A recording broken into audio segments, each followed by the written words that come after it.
Good afternoon friends. आई5 institute पर आप सबका वेलकम है। आज हम डिस्कस कर रहे हैं डाइजेस्टिव सिस्टम। डाइजेस्टिव सिस्टम को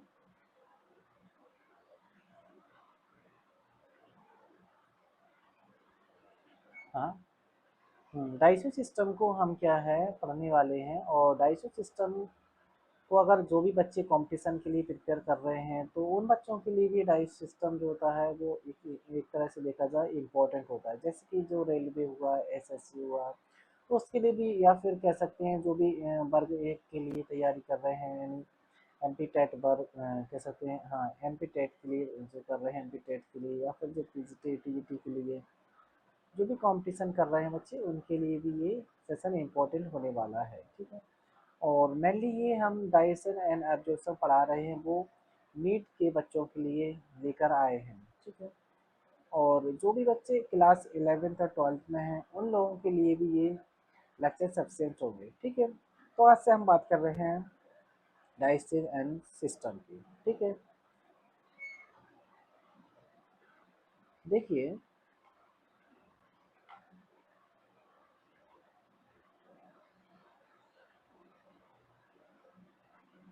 ठीक है, तो सबसे पहले तो हम बेसिक से स्टार्ट करने वाले हैं।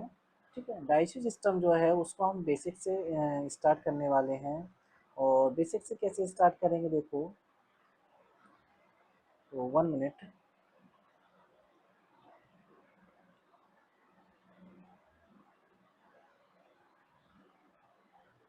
ठीक है। तो सबसे पहले हम इंट्रोडक्शन से स्टार्ट करेंगे। इंट्रोडक्शन का मतलब ये है कि डाइजेशन पढ़ने से पहले हमें चीज़ मालूम होना चाहिए कि डाइजेशन और एब्जॉर्प्शन एक्चुअली होते क्या है। ठीक है। तो हम इसीलिए हम स्टार्टिंग से इसको हम पढ़ा रहे हैं। और एक इम्पॉर्टेंट बात ये है कि मैं जो भी आपको यहाँ पढ़ाया जा रहा है, जो भी लेक्चर सीरीज में लेकर आया हूँ, वो लेक्चर सीरीज आपको हिंदी और इंग्लिश दोनों ही मीडियम में लेकर आया हूँ। ठीक है। ठीक है। देखो, डाइजेशन और एब्जॉर्प्शन ये वाला है कि ऊपर लिखा भी है इसमें कि डाइजेशन एंड एब्जॉर्प्शन। ठीक है। इसके बात कर रहे हैं हम, डाइजेशन एंड एब्जॉर्प्शन। ठीक है। तो डाइजेशन एंड एब्जॉर्प्शन में क्या होता है कि डाइजेशन अलग शब्द होता है और ये जो है एब्जॉर्प्शन अलग होता है। ठीक है। दोनों का मतलब अलग अलग होता है। ठीक है। क्लियर है। ठीक है। इसलिए हम स्टार्ट कहाँ से कर रहे हैं, इंट्रोडक्शन से स्टार्ट कर रहे हैं। ठीक है। देखिए, मतलब इसमें ये लिखा है कि human anatomy and physiology first. First का मतलब ये है कि आपको लेक्चर नंबर फर्स्ट पढ़ाया जा रहा है ह्यूमन एंड जो जो भी एनिमल फिजियोलॉजी है, एनिमल फिजियोलॉजी की जो यूनिट है, उस यूनिट में चैप्टर नंबर फर्स्ट आपका है डाइजेशन एंड एब्जॉर्प्शन। ठीक है। क्लास 11th की एनसीईआरटी का जो एनिमल फिजियोलॉजी दिया हुआ है। ठीक है। तो जो भी बच्चे क्लास 11th में प्रिपेयर हो रहे हैं तो उन बच्चों के लिए भी सब्सेंट होता है। ठीक है। डाइजेशन एब्जॉर्प्शन में क्या है, हाँ पहले हम ये बात कर लेते हैं। देखो, कि बात ये कर लेते हैं पहले, तो जो भी स्टूडेंट 11th में हो या फिर जो भी स्टूडेंट 12th में हो, ठीक है, इसमें हो 11th या फिर 12th के अंदर हो। ठीक है। तो जो भी बच्चे 11th या 12th में हैं, 1 मिनट।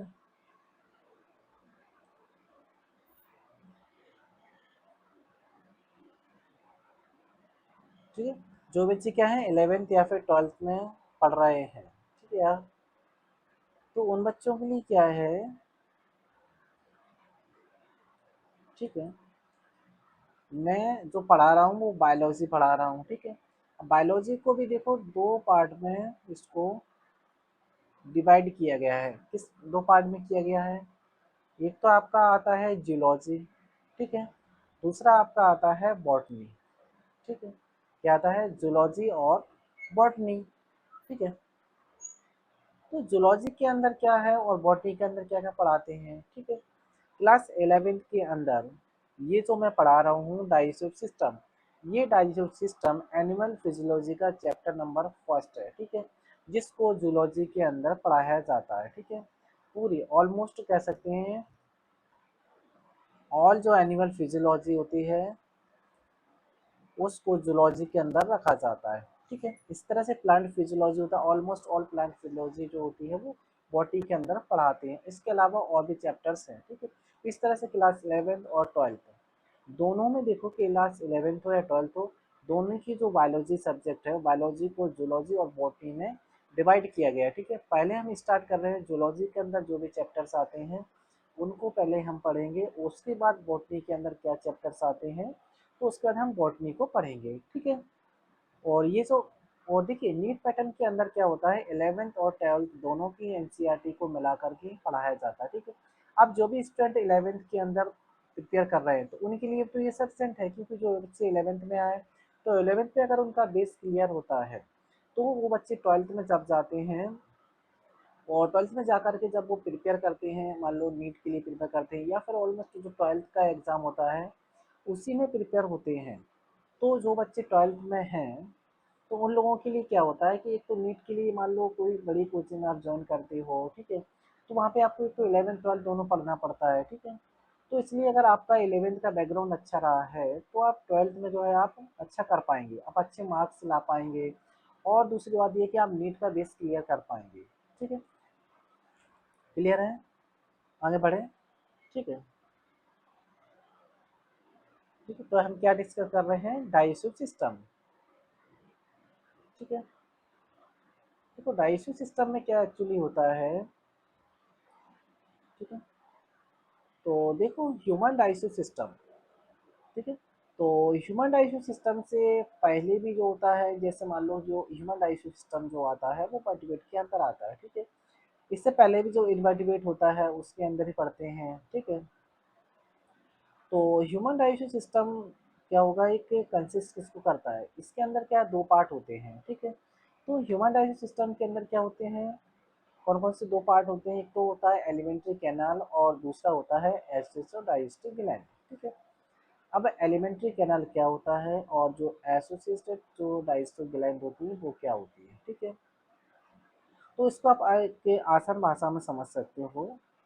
ठीक है, तो पहले तो हम ये देखते हैं कि जब भी हम खाना खाते हैं, ठीक है, जब हम खाना खाते हैं तो खाना खाते वक्त क्या होता है, तो जो भी फूड का, जो भी खाना खा रहे हैं उस खाना के थोड़ा सा जो टुकड़ा होता है उसको, ठीक है, उसमें पार्टिकल्स जो होगा उसको हम जैसे ही मुंह पर लाते हैं तो उसको मुंह पर रखने की प्रोसेस, जैसे ही हम उसको मुंह पर रखते हैं तो मुंह पर रखने की प्रोसेस क्या है, यानी जैसे क्या होता है कि जैसे मान लो हमने कोई भी ऐसे ये है आपका कि मान लो ये आपका क्या है कि फूड आपने लिया, ठीक है, ये फूड है, इस फूड को आपने जैसे ही माउथ अपने, ठीक है,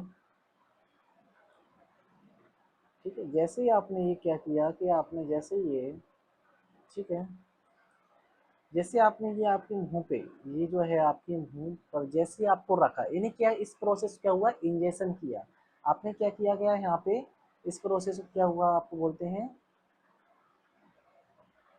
इंजेक्शन। ठीक है, मतलब कोई प्रोसेस को रखने, ठीक है, इंजेक्शन किया, फिर उसको क्या करते हैं आप, कह सकते हैं यानी चबाते हैं उस भूषण को, आप उसके बाद सलाइवा को मिक्स करके उसको चबाते हो, चबाने के बाद उस प्रोसेस को फिर जो जो फूड खाया है उस फूड का क्या होता है, डाइजेशन होता है। ठीक है, उस फूड का क्या होता है, डाइजेशन होता है।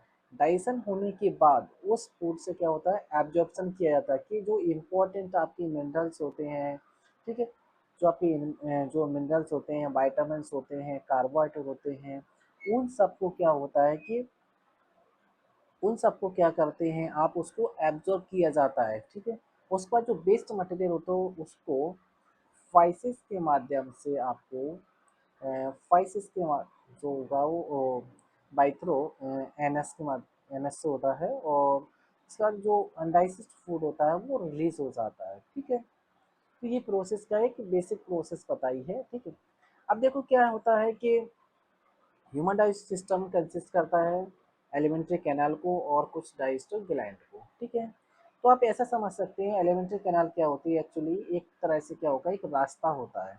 ठीक है, देखो कैसे मैं बताता हूँ। ठीक है, 1 मिनट। ठीक है, तो देखो ये मान के चलो क्या है आपका, इस तरह से,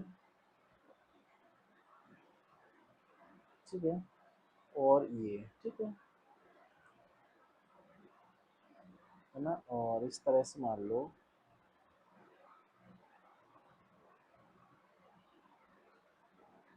ठीक है, और देखते हैं 1 मिनट,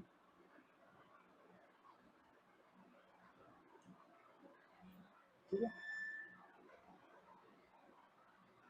तो इसमें क्या होता है, जैसे मान लो इसमें से आप जाता है, ठीक है, ये नहीं, एक कह सकते हैं कि ये रास्ता होता है, ठीक है, इसको बोलता है वे, ठीक है, यानी ये क्या है, एक बोलते हैं वे, एक रास्ता है, क्या है ये, रास्ता, ठीक है।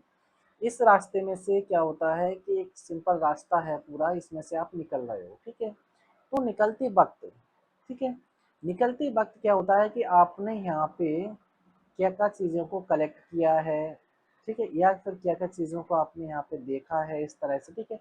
मतलब ये है एलिमेंट्री कैनाल का मतलब क्या हुआ, एक इस तरह से है कि ये ट्यूब होती है। एलिमेंट्री कैनाल क्या होती है कि एलिमेंट्री कैनाल जो होती है वो एक ट्यूब होती है, ठीक है।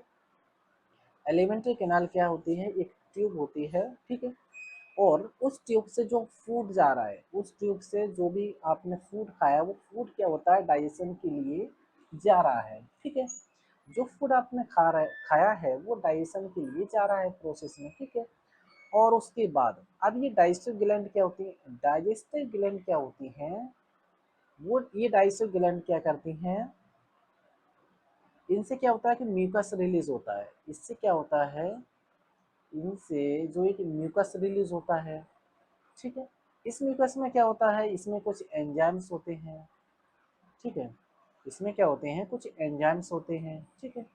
इस म्यूकस में क्या होते हैं कि एंजाइम्स होते हैं, ठीक है, यानी कह सकते हैं इसको म्यूकस, या कह सकते हैं इसको हम जूस बोलते हैं, ठीक है। क्या होते हैं, जूस। इस जूस में क्या होते हैं, कुछ एंजाइम्स होते हैं। एंजाइम्स का काम क्या होता है कि जो फूड होता है, जो कॉम्प्लेक्स फूड होता है, उस कॉम्प्लेक्स फूड को सिंपल फूड में कंट्रीब्यूट करना, ठीक है। मतलब ऐसे समझ सकते हैं, कोई भी एक कई लार्ज पार्टिकल्स होता है, यानी ये कह सकते हैं कोई लार्ज कॉम्प्लेक्स या मॉल से हैं, ठीक है। इसको क्या करते हैं, ये ब्रेक डाउन करने में काम आता है। इसको क्या करते हैं, जो ब्रेक डाउन होता है उसको यानी इसको ब्रेक डाउन करता है, ठीक है। अब ये ब्रेक डाउन कैसे करता है, एंजाइम्स की हेल्प से। एंजाइम की हेल्प से किस तरह से करते हैं, यानी एंजाइम जो होगा कि मान लो एंजाइम का काम, यदि मान लो सपोज दैट एग्जाम ना, सॉरी, सपोज दैट यदि एंजाइम्स ना हो तो फूड जो होता है, जो फूड खाया है आपने, जो फूड आप इंजेक्ट किया है, वो उस फूड का ब्रेकडाउन कैसे होगा। क्या ब्रेकडाउन एंजाइम ना होने से ब्रेकडाउन हो सकता है उसका, या फिर ब्रेकडाउन उसका नहीं होगा, ठीक है। तो इसके हम नेक्स्ट लेक्चर में इसके आगे की बात करेंगे, और आपको उस लेक्चर में ये बताना है कि जो मैंने क्वेश्चन पूछा है आपसे कि जो एंजाइम्स होते हैं वो एंजाइम यदि ना हो तो क्या फूड का ब्रेकडाउन होगा या नहीं होगा, ठीक है। ये आपको नेक्स्ट लेक्चर में बताना है, ठीक है। सो आज के लिए इतना ही, क्योंकि ये फर्स्ट क्लास थी इसलिए आपको जो है 15 से 30 मिनट की कुछ आपकी जो क्लास रहेगी, तो आपके जो भी फ्रेंड्स हैं उनको हमारी क्लास को शेयर कीजिए, क्योंकि हम डाइजेशन सिस्टम्स ही नहीं, इसके अलावा जो भी चैप्टर्स पढ़ाऊँगा वो सभी चैप्टर्स जो इसी तरह से आपको सिंप्लीफाई करके ही पढ़ाया जाएगा, ठीक है।